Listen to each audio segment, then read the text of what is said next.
से चुनाव क्यों हो रहे हैं, बैलेट पेपर से क्यों नहीं? ईवीएम से चुनाव होने से दोबारा नहीं हो सकते चुनाव। भारत में कई बार हुआ है रिकाउंटिंग। ईवीएम से चुनाव होने पर रिकाउंटिंग नहीं होती। ईवीएम बनाने वाले देश जापान में होता है बैलेट पेपर से चुनाव। यूपी सहित 5 राज्यों के नतीजे सामने आने के बाद एक तरफ जहां विपक्षी पार्टियों के निशाने पर ईवीएम है, तो दूसरी तरफ इस बात का जिक्र जोरों से होने लगा है कि क्या फिर से भारत में बैलेट पेपर के आधार पर चुनाव होने चाहिए। वैसे देखा जाए तो ईवीएम मशीन से चुनाव होने के बाद दोबारा चुनाव यानी रिकाउंटिंग की व्यवस्था खत्म हो जाती है। सवाल तो यह भी है कि ईवीएम मशीन बनाने वाले देश जापान में ईवीएम से नहीं बैलेट पेपर के जरिए चुनाव हो रहे हैं। इस बार उत्तर प्रदेश व उत्तराखंड में विधानसभा के हुए आम चुनाव में खासकर केंद्र की सत्ता में बैठी हुई बीजेपी ने षड्यंत्र के तहत जो यहां वोटिंग मशीन में धांधली के जरिए इन्होंने जबरदस्ती की घोटाले वाली भारी जीत हासिल की है, तो इनकी ये बेईमानी वाली जीत प्रदेश की आम जनता के गले के नीचे से आसानी से नहीं उतर पा रही है। लेकिन अपनी इस बेईमानी, धांधली व लोकतंत्र की गई हत्या पर से जनता का ध्यान बांटने के लिए अब ये बीजेपी के लोग खासकर मीडिया के जरिए यहाँ आए दिन बीएसपी के बारे में गलत बयानबाजी भी काफी कर रहे हैं। मीडिया में 11 मार्च को यह भी कहा था कि यदि बीजेपी हमारे इन आरोपों को अर्थात वोटिंग मशीनों में हुई धांधली को गलत बताते हैं बीजेपी वाले लोग, जो हम कह रहे हैं कि वोटिंग मशीन में धांधली हुई है, यदि बीजेपी हमारे इन आरोपों को अर्थात वोटिंग मशीनों में हुई धांधली को गलत बताते हैं, तो फिर इनको हमारे इन आरोपों से कतई भी दूर नहीं भागना चाहिए और ना ही डरना चाहिए बीजेपी एंड कंपनी के लोगों को। और इतना ही नहीं, बल्कि यदि ये लोग वास्तव में ईमानदार व लोकतंत्र के प्रति पूरे वफादार भी हैं, तो फिर इनको ये चुनाव तुरंत ही पुरानी व्यवस्था के तहत फिर से यहाँ बैलेट पेपर के जरिए करा लेना चाहिए।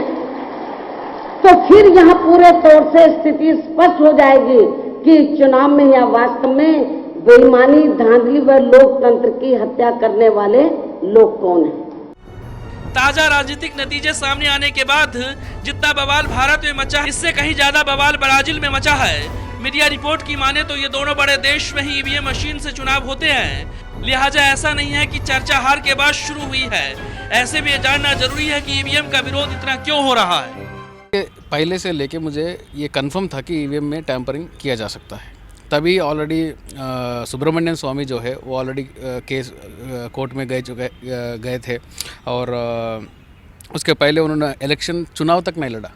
सुब्रमण्यम स्वामी प्रोटेस्ट करे ईवीएम के विरोध में, वो चुनाव ही नहीं लड़े। बोले कि अगर इसके ऊपर मैं चुनाव लड़ता हूँ तो मैं हार जाऊँगा, वो लड़ने का मतलब ही नहीं है, ये ईवीएम गलत है, अनकॉन्स्टिट्यूशनल है, ये उनका आर्ग्यूमेंट था।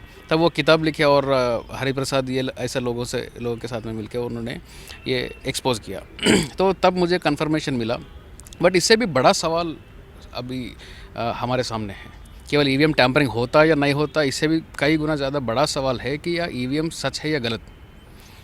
क्योंकि ईवीएम चलो मान लेते थोड़ी देर के लिए, बीजेपी और संघी लोगों का बात मैं मान लेता हूँ, ईवीएम में टैंपरिंग नहीं होता है। चलो अभी मेरे माइंड में शक है, मैं ये देश का नागरिक हूँ, मेरा माइंड में शक है कि मेरा वोट सही कास्ट हुआ नहीं, तो मुझे आप रिकाउंटिंग करके दिखाइए, रिकाउंटिंग करवाइए ईवीएम के ऊपर। कैसे करें? उसके लिए वीवीपैट की सुविधा दी गई है ना कि आपको पर्ची मिलेगी। वीवीपैट की पर्ची मिलेगी, वीवीपैट का रूल्स उन्होंने बदल दिया, इलेक्शन कमीशन ने वीवीपैट इम्प्लीमेंट ही नहीं किया और रूल्स बदल दिया। कुछ चुनिंदा बूथों पर तो इम्प्लीमेंट किए गए। चुनिंदा बूथ पे इम्प्लीमेंट कब किया? हम सुप्रीम कोर्ट जाकर सुप्रीम कोर्ट में कंटेम्प्ट पिटीशन फाइल करने के बाद में उनको रिप्लाई देना पड़ा कि हमने कोर्ट में आप लोगों ने क्या लॉजिक दिया? जो क्या आपने कोई इंजीनियर लेके प्रूफ करवाया कि ये टैंपर किया जा सकता है, या आपने ईवीएम में कुछ फ्रॉड वोटिंग के सबूत दिए? क्या आपने तर्क क्या दिया वहाँ? देखिए, ईवीएम मशीन अभी टैंपरिंग करके प्रूव करके दिखाने का कोई ज़रूरत नहीं है, क्योंकि ये ऑलरेडी प्रूव हो गया है। 2013 अक्टूबर 8 एक डिसीजन है सुप्रीम कोर्ट का, वो डिसीजन में क्लियरली सुप्रीम कोर्ट कहता है कि विदाउट पेपर ट्रायल तो एक सिस्टम है, एक मैकेनिज्म है, बट विदाउट पेपर ट्रायल, जो पेपर ट्रायल का मकसद क्या है, verification, voter verifiable paper audit trial उसका मतलब होता है। तो without a paper trial election can not be fair and transparent. Japan, Germany, Netherland, England, France जैसे विकसित देशों में अगर बैलेट पेपर के जरिए हो सकता है चुनाव, तो फिर भारत में क्यों नहीं? क्या ईवीएम से चुनाव कराने के पीछे कोई बड़ी साजिश छिपी हुई है? जो रिकाउंटिंग की व्यवस्था जो पहले तक थी उसको खत्म किया जा चुका है, जबकि भारत में कई बार रिकाउंटिंग हो चुका है। ऐसा भी नहीं है कि सिर्फ हारने के बाद ईवीएम घोटाले की बात बीएसपी या केजरीवाल कर रहे हैं। सत्ताधारी पार्टियां भी चुनाव आयोग को लिख चुकी है कि लोकतंत्र पर भरोसा कायम रखने के लिए भारत में भी चुनाव उसी तरह होने चाहिए जैसा कि बाकी लोकतांत्रिक देशों में होते हैं। ऐसे विपक्ष के स्तर को मजाक के तौर पर नहीं लेना चाहिए कि बैलेट पेपर से चुनाव की मांग कर रहे हैं, क्योंकि धुआं तभी निकलता है जब कहीं आग लगती है। ऐसे वक्त बीतने से पहले ये सोचना चाहिए कि लोकतंत्र को जिंदा कैसे रखा जाए। अगर लोकतंत्र को जिंदा रखना है तो बेहतर से बेहतर विकल्प ढूंढने होंगे। Bureau report, national Dastak.